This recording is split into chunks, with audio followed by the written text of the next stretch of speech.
Bem-vindos a mais um vídeo. Hoje vamos conversar sobre O Surto, que foi a minha leitura de A Hora da Estrela, de Clarice Lispector. Esse grande clássico da literatura brasileira, dessa escritora que nasceu em território ucraniano, mas fugiu e veio morar no Brasil muito nova, passou a vida inteira no Brasil e tem um impacto muito grande para a nossa literatura. Eu li esse livro quando eu estava na adolescência, acredito que não foi para um vestibular específico, mas eu li por conta, né, das leituras obrigatórias de alguns vestibulares e eu tive algum interesse ali por aquela obra. Eu lembro que na época eu achei interessante, gostei, mas não entendi muita coisa, assim. Ele é um livro complexo, na minha opinião, é um livro com muitos elementos da literatura modernista, mas eu gostei muito desse livro, foi uma surpresa positiva muito grande, que eu não esperava que eu fosse gostar tanto assim. Bom, basicamente, na minha opinião, a gente tem três formas macro, assim, de observar esse livro. O primeiro seria pelo mero enredo, né, pelo enredo propriamente dito, que provavelmente todo mundo conhece, né, a história da Macabea, que é uma nordestina, que vai morar no Rio de Janeiro. Ela é uma personagem, assim, extremamente insossa. Ela é uma pessoa que sofre muito na vida, mas que acha que tem uma vida feliz e nada acontece na vida dela. Parece até que ela economiza a própria vida, vive o menos possível, assim, mas especialmente por todo o seu histórico de ter vindo do Nordeste, de não ter se encaixado naquela sociedade, de não ter encontrado um bom emprego, de ser uma datilógrafa ali que não se dá muito bem com as palavras, então ela acaba não se desenvolvendo bem no emprego dela. Pelo contraste também com outros personagens que vão surgindo, vem a Glória, que é aquele estereótipo de carioca, né, que se dá super bem e tenta fazer amizade com todo mundo e é super confiante com o próprio corpo, muito diferente da própria Macabea. Depois vem um namorado ali, que é o Olímpico, e esse namorado é um cara todo machão, assim, e trata ela super mal, mas é a única coisa que ela tem de diferente na vida dela, então ela vê aquilo como algo positivo mesmo assim. Enfim, a gente vai acompanhar alguns aspectos aqui da vida dessa personagem na Macabea. O segundo aspecto do livro, que para mim é o mais interessante, foi o que mais me chamou a atenção, o que mais me arrebatou desde o início, é a construção do narrador. O narrador é um escritor, então a gente vê, na verdade, nesse livro aqui, a construção de um livro, porque nós estamos aqui com um narrador, que é um homem, ele é retratado aqui como um próprio personagem, assim, ou seja, a Clarice vai criar aqui um narrador, que seria praticamente, sei lá, um alter ego dela, ou uma expressão dela aqui por meio desse narrador, que é o Rodrigo, e ele vai apresentando pra gente a Macabea como personagem, mas é como se ela estivesse dentro dele, e se o Rodrigo ou a Clarice, né, como a gente quiser interpretar, estivesse apenas vendo aquela personagem e precisa expressar essa personagem no livro. Então, é como se o personagem não tivesse um rumo ditado pelo escritor. O escritor acaba se envolvendo ali na história daquele personagem e o personagem mesmo vai levando o livro. Isso eu já vi em outros textos sobre arte da escrita, né, sobre a narração, e outros escritores que falam sobre isso. É um tema que eu gosto muito de estudar, de ler. E como eu estava recentemente relendo, revisitando Paris é uma Festa, do Hemingway, que até já tem um vídeo sobre ele aqui no canal, um pouco antiguinho, da minha primeira leitura, e nesse livro tem muito sobre a arte da escrita do Hemingway, que era um escritor que prezava muito pela verdade, então ele buscava sempre colocar a verdade no seu texto. E ele fala mais ou menos isso também, sobre esse ímpeto de escrever a verdade e como o texto parece que se escreve sozinho depois que ele, de fato, entra naquele processo de escrita. Então, esse aspecto do livro foi o que mais me interessou desde o início, e a gente passa muito tempo nesse processo de escrita. Então, parece que no livro a gente passa mais tempo vendo o Rodrigo, que é esse narrador, esse personagem narrador e escritor, buscando essa história e tentando se desvencilhar dessa história, do que propriamente assistindo ao enredo do livro, que seria a história da Macabea. O terceiro aspecto que eu acho que dá para a gente analisar aqui nesse livro é o aspecto psicológico. E aqui vem muito a questão do fluxo de consciência. Eu até vim aqui com a minha camiseta da Virginia Woolf para não esquecer de dizer que a experiência me lembrou muito a minha experiência de leitura de Mrs. Dalloway, da Virginia Woolf, que inclusive eu estou relendo nesse momento.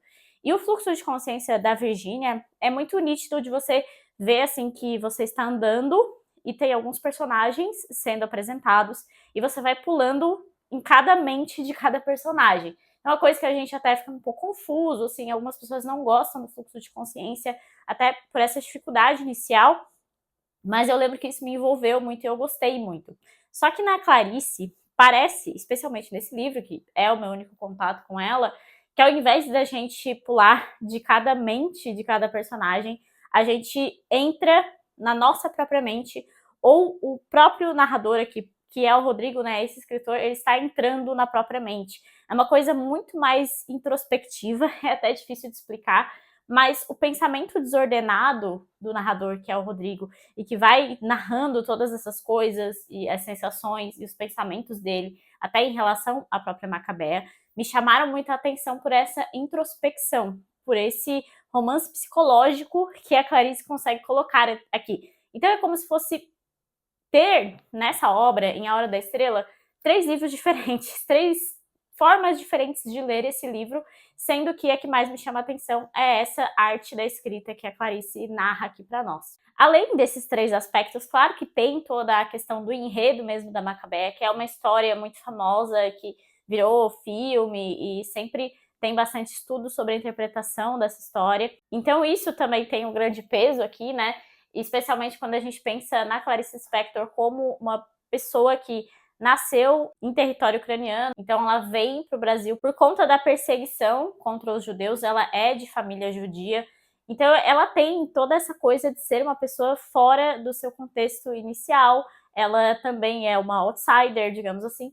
Me lembrou um pouco até a história do Kafka, assim, que também tem família judia, que também tem essa dificuldade de se encaixar na sociedade. E a Clarice era toda uma figura bem complexa e uma figura que deixava todo mundo muito curioso. Tem até algumas entrevistas dela no YouTube, algumas pessoas falando sobre ela na época, enfim.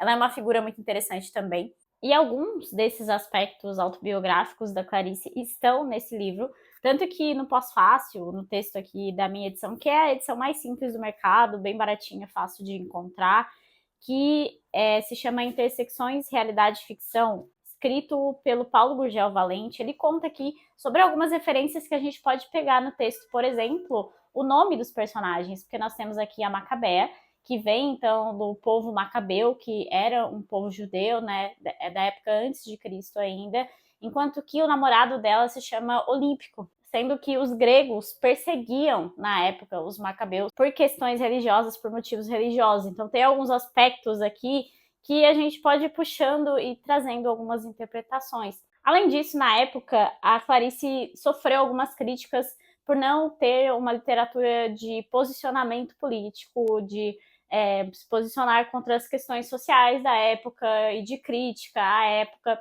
E isso até incomodava ela, de certa forma, pelo que eu li, né, pelo que eu pesquisei aqui de uma forma mais breve para esse vídeo. E nesse livro aqui a gente tem, de fato, um pouco dessa crítica, porque a gente tem essa personagem nordestina que vem para o Rio de Janeiro, que não consegue um bom emprego, que fica nessa situação complicada, mas ao mesmo tempo nós temos aqui um escritor, como eu falei, que é um personagem e é essa ótica mais interessante, na minha opinião, que desse livro aqui, que ele se sente de certa forma desconfortável em narrar a história, ele não entende o motivo de narrar essa história, porque ele não está naquela posição. E talvez a gente possa interpretar isso como algo da própria Clarice, né, que não estava nessa posição aqui para criticar os problemas que essas pessoas passavam. Numa entrevista que ela deu, ela fala sobre a inspiração para escrever sobre a Macabea ter vindo de um contato ali com nordestinos vivendo no Rio de Janeiro, ao mesmo tempo pelo fato de ela ter morado muito tempo no Nordeste antes de vir para o Rio de Janeiro e passar boa parte da vida dela no Rio de Janeiro. Ela também perdeu a mãe muito cedo, da mesma forma que a Macabea. Então aqui no texto do pós-fácil a gente consegue fechar algumas peças do quebra-cabeça aqui do livro na mente que estavam um pouco em aberto, assim. Mas como eu falei, eu gostei muito do livro, me arrebatou muito mais pelos outros aspectos, mesmo sem ter visto essas referências de uma forma nítida, porque eu não conhecia muito a história da Clarice, eu fui mais atrás por conta do livro mesmo.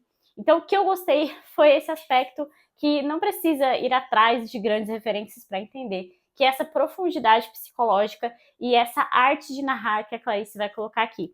Inclusive, esse foi o último livro publicado em vida da Clarice, e vai tratar muito sobre algumas crises existenciais, assim, de vida versus morte, de sentido da vida, do que fazer com essa vida, e até do próprio escritor, que é o narrador aqui do livro. Então, eu acho que faz muito sentido que ela coroe a sua obra, toda a sua obra, né, com esse livro aqui, que vai tratar um pouco sobre esses assuntos. Inclusive, é um livro que vai te levar, assim, a algumas reflexões mais filosóficas, se você tiver interesse pelo assunto, né, esses aspectos um pouco mais existencialistas. Apesar da Clarice não se dizer exatamente existencialista e seguir a corrente do existencialismo, ela lia muito o Sartre, por exemplo, então tinha, claro, muita influência nas obras dela. Queria ler ainda o que diz aqui a Luciana Steganho Pichu na História da Literatura Brasileira. Ela fala sobre a Clarice e ela vai comparar um pouco com o Guimarães Rosa, que são esses dois escritores que fogem um pouco do tradicional regionalismo também da época e que são bem disruptivos do período pós-guerra aqui do Brasil. Periódicos brevíssimos para táxis assíndetos, humilhação da palavra na busca do neutro, do opaco. E nesse sentido, um alinhamento estilístico sobre posições de clarté francesa, mas também uma participação em concepções filosóficas fenomenológico-existenciais. A linguagem comum quer ser aqui o correlato, em nível expressivo, da opacidade do mundo, de seu repetir-se em uma mecânica monotonia irracional, por sua vez, destinada a desaguar em um sensacionismo sofístico que é o antípoda ideológico do neoplatonismo de Rosa. Enfim, várias palavras difíceis aqui na explicação da Luciana, mas ela vai contrapor aqui, logo depois, com o Guimarães Rosa, explicando dessa forma que fica um pouco mais simples de se compreender. É como se da floresta de Guimarães Rosa, repleta de presenças divinas e diabólicas, se passasse às charnecas arenosas e desoladas, caras a Beckett. Os personagens são descarnados de sua fisicidade, confinados em sua dimensão subjetiva, mônadas separadas. Então aqui a gente tem uma narrativa que é mais melancólica, mais arrastada, você não sente aquele brilhantismo todo, e aqueles personagens coloridos que tem em Guimarães Rosa, por exemplo. Eu ainda não li Grande Sertão Veredas, mas sei que tem Pacto Fáustico, enfim, né, e uma linguagem toda diferente. Mas aqui em Clarice não, a gente tem uma coisa muito mais introspectiva e que tem mesmo essa ideia de ser uma leitura mais melancólica, e o foco não está nos personagens, nos acontecimentos, tanto que ela sempre escrevia sobre coisas simples, triviais. A questão mesmo é o que está dentro de nós, dentro de cada um de nós e dentro também dos personagens. Então, a gente vai fazendo essa exploração mais psicológica dos personagens por meio da leitura aqui de Clarice Lispector. Pelo menos foi a minha leitura de A Hora da Estrela, né? Para trazer um pouquinho do que mais me chamou a atenção, como eu falei, né, que foi o processo de escrita aqui, que o escritor narrador vai nos transpor nas palavras e aqui no texto. Vou ler alguns trechos aqui para vocês, para entender mais ou menos qual que é essa dinâmica da Clarice. Apaixonei-me subitamente por fatos sem literatura. Fatos são pedras duras e agir está me interessando mais do que pensar. De fatos não há como fugir. O fato é um ato? Juro que este livro é feito de 100 palavras. É uma fotografia muda. Este livro é um silêncio. Este livro é uma pergunta. De uma coisa tenho certeza, essa narrativa mexerá com uma coisa delicada, a criação de uma pessoa inteira que na certa está tão viva quanto eu. Quero aceitar minha liberdade sem pensar que muitos acham, que existir é coisa de doido, caso de loucura, porque parece, existir não é lógico. Ainda bem que o que eu vou escrever já deve estar na certa de algum modo escrito em mim. Tenho é que me copiar como uma delicadeza de borboleta branca. Essa ideia de borboleta branca vem de que, se a moça vier a se casar, casar-se-á magra e leve, e como virgem de branco. Ou não se casará? O fato é que tenho nas minhas mãos um destino e, no entanto, não me sinto com o poder de livremente inventar. Sigo uma oculta linha fatal. E essa já é quase no final aqui do livro. Escrevo sobre o mínimo parco, enfeitando-o com púrpura, joias e esplendor. É assim que se escreve? Não, não é acumulando, e sim desnudando. Mas tenho medo da nudez, pois ela é a palavra final. Então tem um pouco dessa coisa de frase meio Tumblr, assim. Eu até comentei isso com a Lara Virtuoso, que fez a leitura desse livro comigo, e ela me lembrou muito bem que na época não tinha internet. Então, essas ideias que acabaram impactando e continuam impactando, muita gente traz essas reflexões até hoje, é porque ela impactou de certa forma, né? Ou enfim, queria só comentar um pouquinho então sobre as minhas reflexões relacionadas à Hora da Estrela. Eu acho que o que me fez gostar muito desse livro, basicamente, é o fato de eu me sentir um pouco na minha mente, assim, pelo fato de ter muitas coisas surgindo do nada e algumas reflexões, assim, no meio da história, no meio do enredo.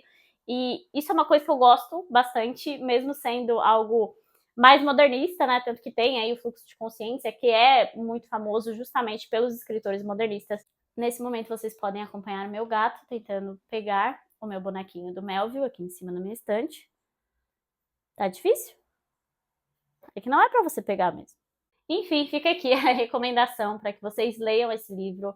Eu acho que vale o experimento e vale ler assim, de mente aberta mesmo, de pensar que você pode se conectar mais com uma narrativa ou com outra, com uma ideia ou outra daquelas 3 percepções maiores que eu comentei no início.